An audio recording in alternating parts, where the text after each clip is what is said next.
السلام عليكم ورحمة الله وبركاته. مرحبا بكم أيها الطلاب الكرام. اليوم سنأخذ الدرس الثامن الجزء الأول.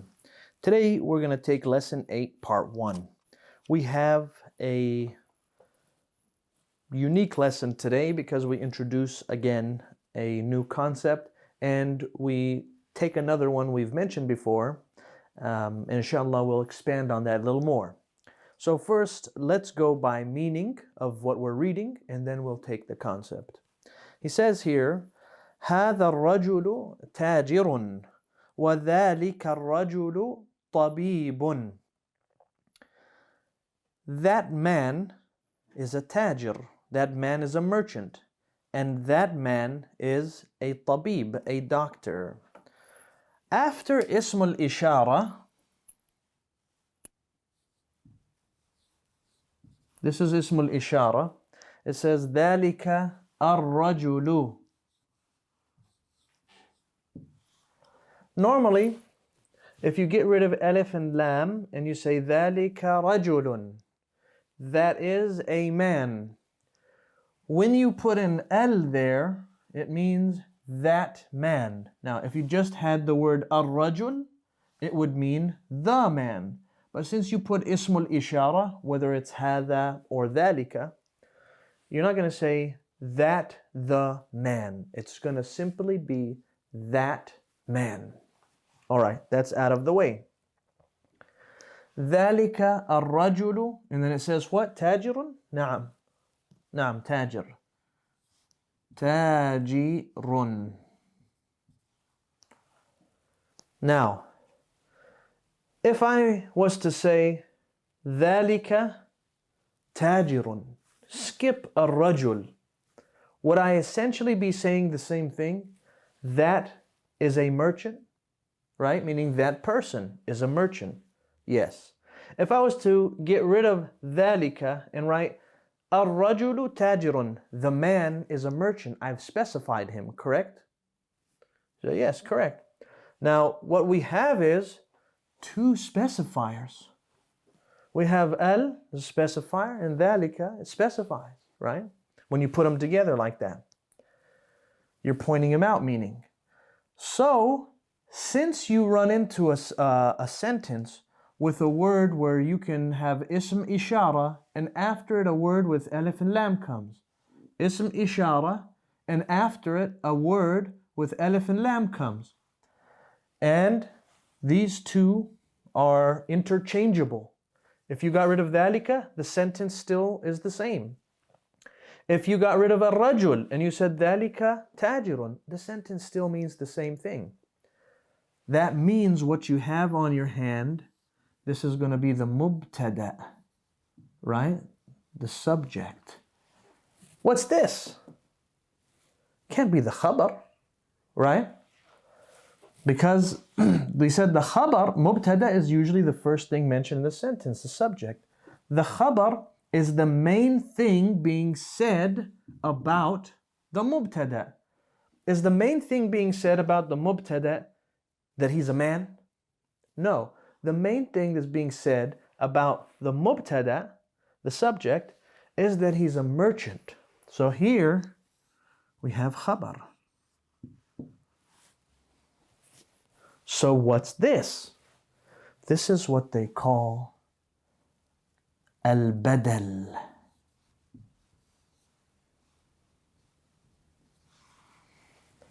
All right? This is what they call badalun. I put al-badal, the badal, just like you would say al-khabar or al-mubtada. Right? So let's just keep them in line with that. Badalun. Badal means the substitution. The substitute, right? The substitute is going to be like the mubdali minhu, right? The one being substituted for.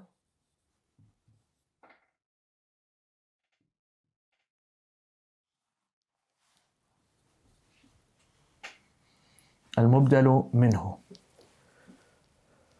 Let's put al.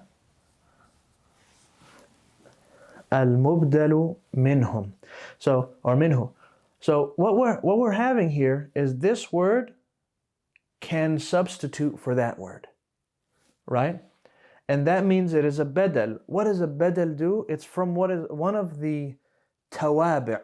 Tawabi' means that it's one of the words that follows whatever it's changing.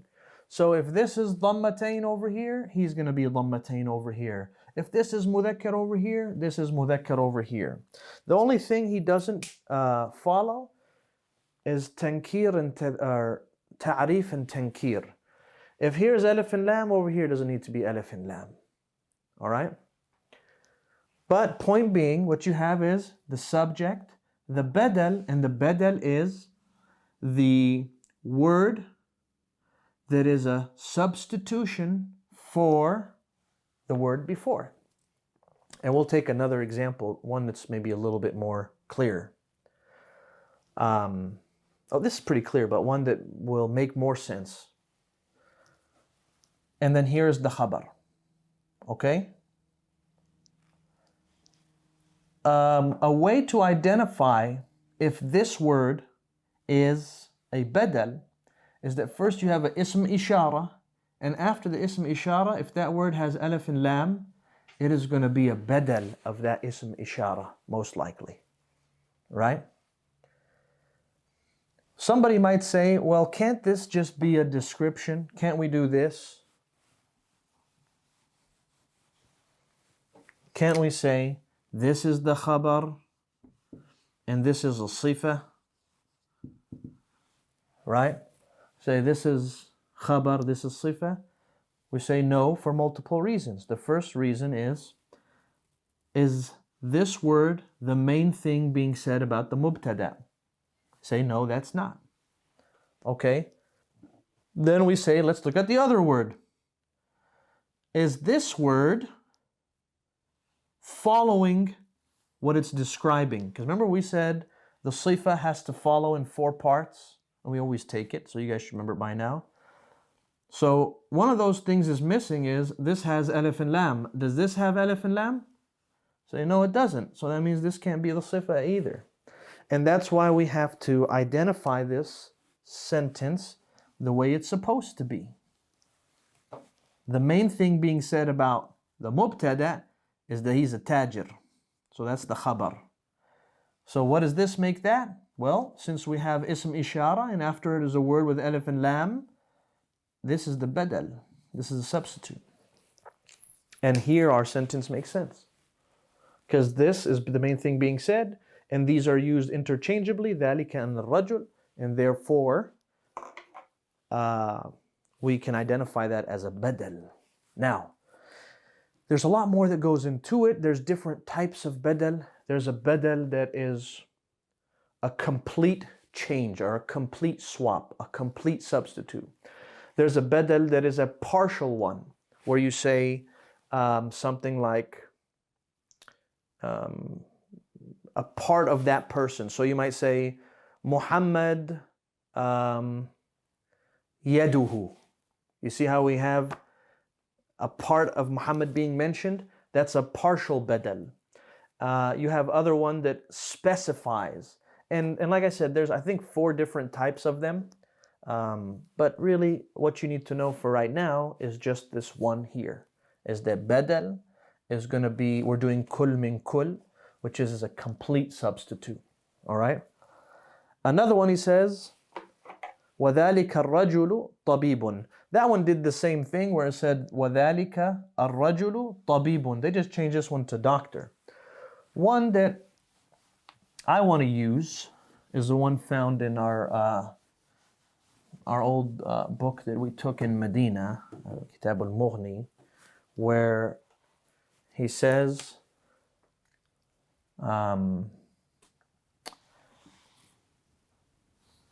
هذا محمد أخوك. Right? I think that's the one he used. Let me make sure real quick. Where's my little booklet there? There we go. This is our book from Medina that our teacher wrote, and we went over a while back. Actually, he used it in the form of not هذا. He said قام. And he said, I'm going to put Muhammad instead of Zayd, because he used Zayd. قام Muhammadun akhuka. Right? قام means he stood up. Who stood up? Muhammadun. The sentence is complete right there. Muhammadun stood up. Or Muhammadun stood up. I did it Arabic English. So this sentence is complete just here. قام Muhammadun. What if I swap out Muhammad with akhuk? قام akhuk. Sentence is still the same. It means your brother. Your brother stood up. قام أخوك.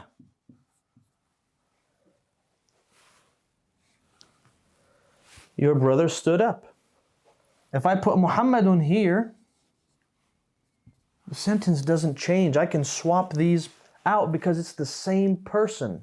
So that's how we know that whoever comes first, this person is the original one, which means the mubdal minhu, the one being substituted, and this is the badal. The second one is badal. So if you notice, if you get a word that can be completely swapped out like that, that's going to be the badal. And if this person is exactly that person, that's how you can know that it's a badal instead of like a description or something of that sort. Okay? And like we said, he follows him in the tadhkir and in the harakat. Like he follows them in everything except the ta'rif and tankir. If he's singular here, he's singular there. If he's plural here, he's plural there. If he's dhammatain here, he's dhammatain there. Or marfu' here, he's marfu' there. All right? So that's the idea of what we're taking in this sentence or in this part is the badal and al-mubdali minhu. All right? اسم التاجر محمود. اسم التاجر محمود. The tajir's name is Mahmud. Here, there's no badal. There is mudaf and mudafun ilayh. اسم التاجر. اسم مضاف, تاجر مضاف إليه. محمود. Mahmudun is ending in dhammatain. And I would point out that a mubtada has to be what? A mubtada has to be a singular word. It can't be a partial sentence. Okay? Let's do this real quick. اسم التاجر. Is that what it said? اسم التاجر. محمود. اسم التاجر. This tells us this word here is mudaf and mudafun ilayhi. That's just a copy of that word before. What's this? Can this be the mubtada or is the mubtada ismu? Right? That's what we want to know. You have to look at the whole sentence and you can find out the i'rab and what's going on. We said the mubtada usually comes first. Can this be mudaf and mubtada? Can this one word, ismu, be mudaf and mubtada? Well, we said mubtada must be a single word. It cannot be, not singular, it has to be a single word, meaning it can't be connected to something else. So what we have here is this word is connected here. That's a partial sentence. These two have to go together to make sense. Ismu tajiri, which means these two cannot be mubtada. And this is those rare cases where a mubtada can come later because usually mubtada, as its name says, comes first. So if you get a shibhu jumla, a partial sentence or a part of a sentence, and it comes first, that means the mubtada can be delayed. Mubtada. And that's what that is. Over here, you have this partial sentence. Where's the khabar? Is it ismu? Is it tajiru? Khabar is different than mubtada, where shibhul jumla, the whole thing, is going to be the khabar. Mubtadas can't do that. Mubtadas can't be this whole sentence is the mubtada. Mubtada needs nice one single word here.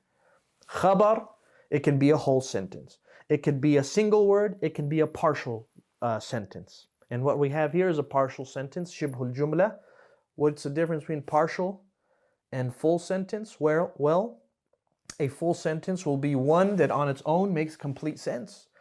And a partial sentence, or shibhul jumla,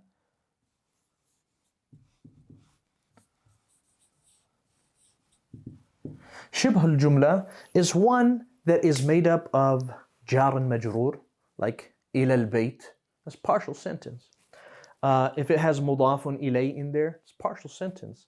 If it has a dharf, which is what we're going to take a dharf today, it's a partial sentence. Those two pieces together, those are all shibhul jumla.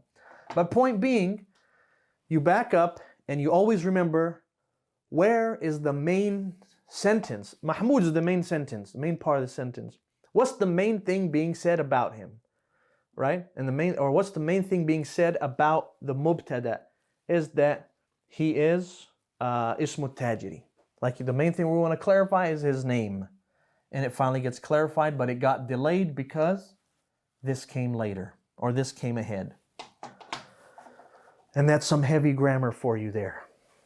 And it still can get heavier because you want to clarify the different objects. But maybe in book 2. Maybe when you get to book 2, we'll get to that heavy stuff. Okay? For right now, I want you to know mudaf, mudafun ilay, and what is a badal. Let's keep going. Ismu tajiri Mahmud. The tajir's name is Mahmud. Wasmu tabibi Sa'id. And the name of the doctor is Sa'id.